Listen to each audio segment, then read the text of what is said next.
അല്ല ഹാജിയാരെ, നമ്മൾ ആരെയാ കാത്തു വെക്കുന്നേ? എന്റെ വാപ്പായ ഒന്നും മിണ്ടാരിയ.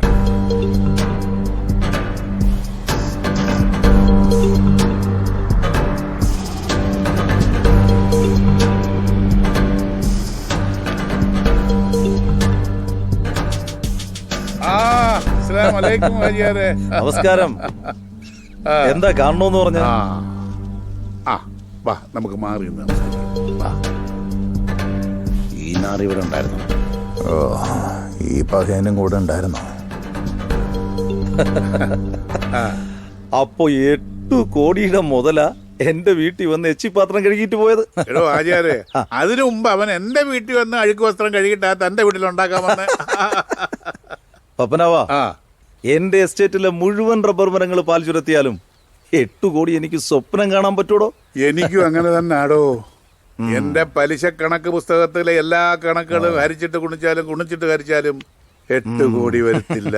എനിക്ക് അറിയാൻ കഴിഞ്ഞിട്ട് ചോദിക്കുക, ഈ വിഴുപ്പലക്കുന്നവനും എച്ചിൽ പാത്രം കഴുകുന്നവനൊക്കെ എന്തിനാ ഈ 8 കോടി? ആചാര്യ, നമുക്കൊരു കാര്യം ചെയ്യാം. ആ വക്കീലിനെ ഒന്ന് കണ്ടാലോ? ശരിയാ, ഇപ്പൊ തന്നെ കാണാം. എന്റെ വണ്ടി പോ. അബ്ദുള്ള, വണ്ടി എടുക്ക്. ആ രാഘവ, ഞാൻ ആ വക്കീൽ ഓഫീസിൽ കാണും.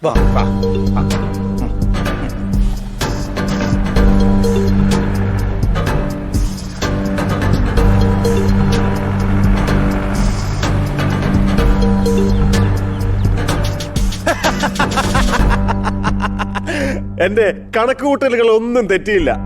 നിങ്ങളെ കണ്ടപ്പോഴേ ഞാൻ വിചാരിച്ചതാ നിങ്ങൾ ഇതും പറഞ്ഞ് എന്റെ അടുത്ത് വരുമെന്ന്. പക്ഷെ നിങ്ങൾ ഒരുമിച്ച് വരുമെന്ന് ഞാൻ വിചാരിച്ചില്ല കേട്ടോ. അവിടെയാണ് എന്റെ കണക്കൂട്ടലുകൾ തെറ്റിയത്. അതെ അതെ അതെ. അപ്പോഴേ വക്കീലേ, ഞങ്ങൾ എന്ത് വേണോന്ന് പറഞ്ഞാൽ ചെയ്തു തരാം. ഈ പണം അത് അർഹിക്കുന്നവന്റെ കയ്യിൽ വേണോ എത്താൻ, അല്ലാതെ ഈ എച്ചിൽ പാത്രം കഴുകി നടക്കുന്നവന്റെ കയ്യിലല്ല. ആ ബംഗാളിക്ക് മമ്മൂട്ടി, മിസ്റ്റർ മമ്മൂട്ടി അല്ല വക്കീലേ, അവൻ ബംഗാളിയാ.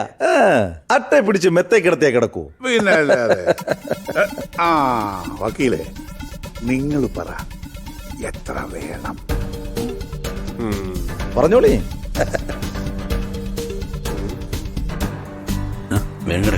നമ്മൾ എവിടേക്കാ പോണേ മാഷേ? ഒന്ന് വേഗം നടക്കട. എങ്ങോട്ടാ പോണേ? എത്ര വലിയ കെട്ടിടം. ഇതിന്റെ മുകളിലോ മറ്റായിരുന്നല്ലോ സ്റ്റുഡിയോ. സ്റ്റുഡിയോ എന്ന് വെച്ചാൽ ഫോട്ടോ പിടിക്കുന്ന സ്ഥലമല്ലേ മാഷേ? മുകളിലേക്ക് നോക്കടാ. ലെഫ്റ്റ്. അല്പം കൂടെ. എടാ മണ്ട എടുത്തോട്ട്. അല്പം കൂടെ ചിരിക്കടാ. Okay, ready. ആ മമ്മൂട്ടി ഇവിടെ നോക്കട്ടെ. പഠിപ്പിച്ചവരെ ഒപ്പിട്ടോ. ഇവിടെ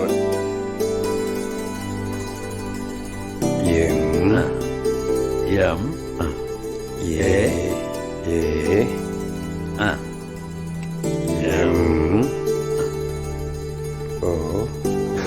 അല്ല, ഈ മമ്മൂട്ടി എന്ന പേര് തന്നെ വേണമെന്ന് ആർക്കത്ര നിർബന്ധം?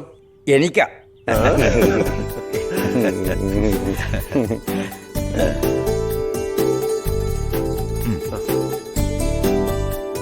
എന്റെ സ്വത്ത് മുഴുവൻ ഇവനാണെന്ന് അറിയുമ്പോ വക്കീലെ, നിങ്ങളെ അന്വേഷിച്ച ആള് വരും. അതെന്നാണെങ്കിലും വക്കീലെ, നിങ്ങൾ എനിക്ക് തന്ന വാക്ക് മറക്കരുത്. ഇതെല്ലാം ഞാൻ ഇവനെ ഏൽപ്പിക്കുന്നത് ഇവന് വേണ്ടി മാത്രമല്ല, ആ നാടിനും കൂടി വേണ്ടിയാ.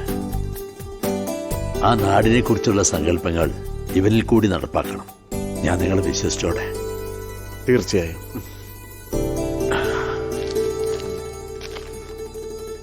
ഓക്കെ,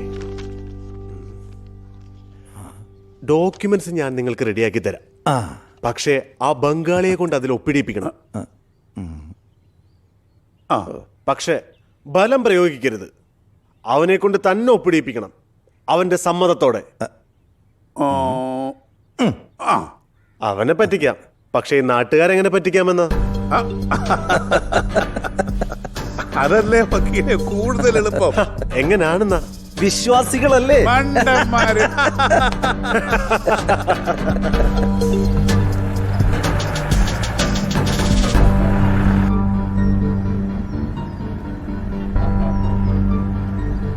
ആചാര്യ, നമുക്ക് നമ്മുടെ മാഷിന്റെ അന്ത്യാഭിലാഷം ഒന്ന് സാധിച്ചു കൊടുക്കണ്ടേ? വേണം. അങ്ങനെയാണെങ്കിൽ നാളെ രാവിലെ തന്നെ മാഷിന്റെ പറമ്പില് നമ്മുടെ അമ്പലത്തിന്റെ തറക്കല്ലിടണം. അബ്ദുള്ള, ഓ നിനക്ക് ഇന്ന് തന്നെ ചെയ്തു തീർക്കേണ്ടതായിട്ടുള്ള ഒരു പണിയുണ്ട്. അപ്പൊ ആചാരെ എല്ലാം പറഞ്ഞതുപോലെ. എടാ നിനക്ക് കടയിലൊന്നും പോകണ്ടേ ഇന്ന്? ഞാൻ എന്റെ മുതലാളിനെ കടയിലാക്കിട്ടല്ലോ വന്നത്. പറ്റിയ തൊഴിലാളി. പിന്നെ തൊഴിലാളി മാത്രം പണിയെടുത്താൽ മതിയോ? മുതലാളി പണിയെടുക്കണ്ടേ? എന്നാലും ഒരു ദിവസം പണിയെടുക്കടാ. ഓ പിന്നെ ഡേയ് ബംഗാളി, അവൻ ബംഗാളില്ല, അവൻ മമ്മൂട്ടിയാ. ബംഗാൾ മമ്മൂട്ടി. അയ്യോ പാവം.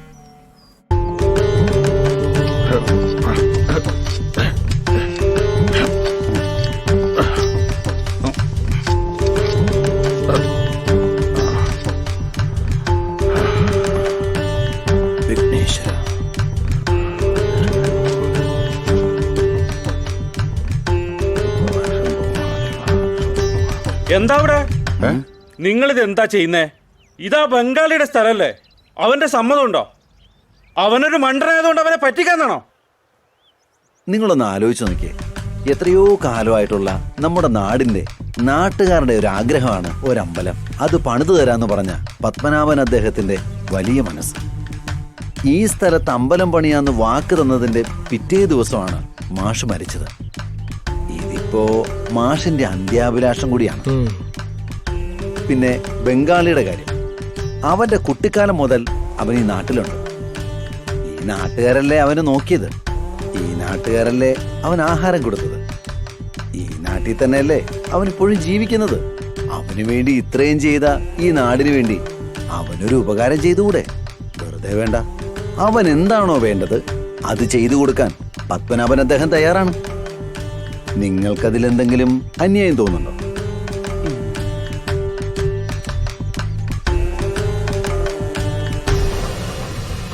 അബ്ദുള്ള, മാഷിന്റെ പറമ്പിൽ അവന്മാർ അമ്പലത്തിന്റെ തറക്കല്ലിട്ടു. കണ്ടില്ലേ ഞമ്മടെ വിശ്വാസത്തെ അടിച്ച് തകർത്തിരിക്കുന്നത്? അവന്മാരെ നമ്മുടെ പിന്നിന്ന കുത്തിയത്. ഇനിയും അവന്മാരുടെ തോളിൽ കൈയിട്ട് നടക്കണോ? ഞാൻ നമ്മുടെ കല്ലുവിടെ കഴിച്ച് തീർക്കാൻ പോവാ. അടിച്ചു നിരത്തേണ്ടത് ആ കല്ലിനെയല്ല. വാടാ.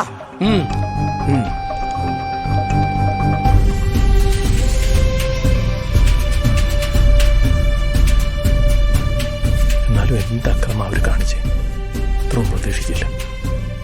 ഇത് അവന്മാര് തന്നെയാ, കണ്ടില്ല ചെയ്തിട്ടേക്കണ. രാഘവ, ഇതിന് നമ്മൾ പകരം ചോദിക്കണം.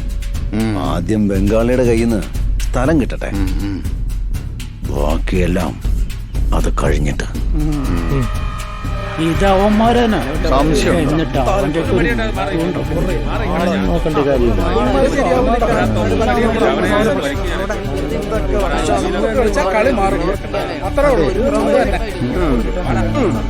ഇവന്മാരുടെ ഒരു കാര്യം ഇവിടെ നീ കാണിക്കണ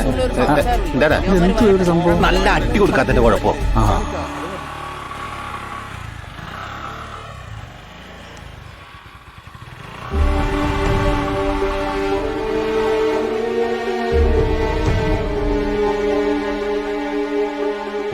നീ എന്താ ഇവിടെ വെറുതെ ഇരിക്കുന്നത്? ചോറും കറിയൊക്കെ റെഡിയായോ? അതൊക്കെ ശരിയായിട്ടാ, ഇപ്പൊ എടുക്കാം. ഇവിടത്തെ സമയം അമ്മ ഇന്ന് രാത്തുമ്മ ബിരിയാണി തന്നില്ലേ? നീ എന്തിനാ വെറുതെ അടുത്ത വീട്ടിലേക്ക് നോക്കിയിരിക്കുന്നത്? ഇവിടെ എല്ലാ കാര്യങ്ങളും ഉണ്ടല്ലോ, കേറി പൊടിയാവത്ത്. മോള് പേടിക്കണ്ട. ഇനി അവറ്റകളുമായിട്ട് ഒരു ബന്ധവും വേണ്ട. നമ്മുടെ ആൾക്കാരോട് മനസ്സിലായോ?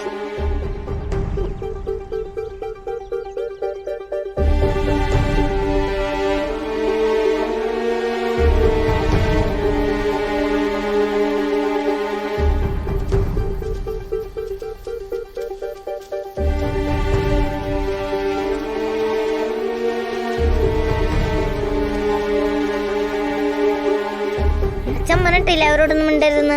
വാ.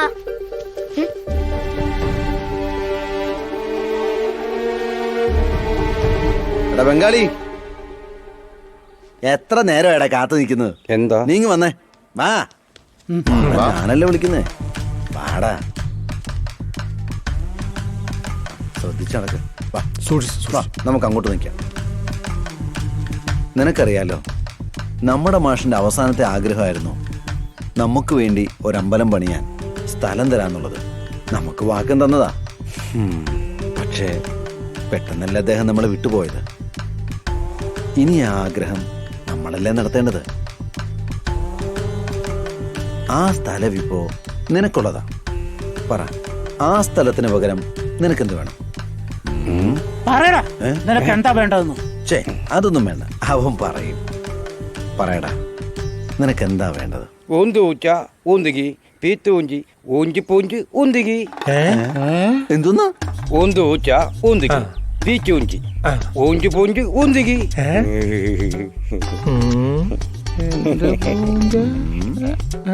എന്താ പറഞ്ഞെന്ന് പോലും മനസ്സിലായോ? നിനക്കോ? എനിക്ക് മനസ്സിലായി. എന്ത്? ഒന്ന് പോ.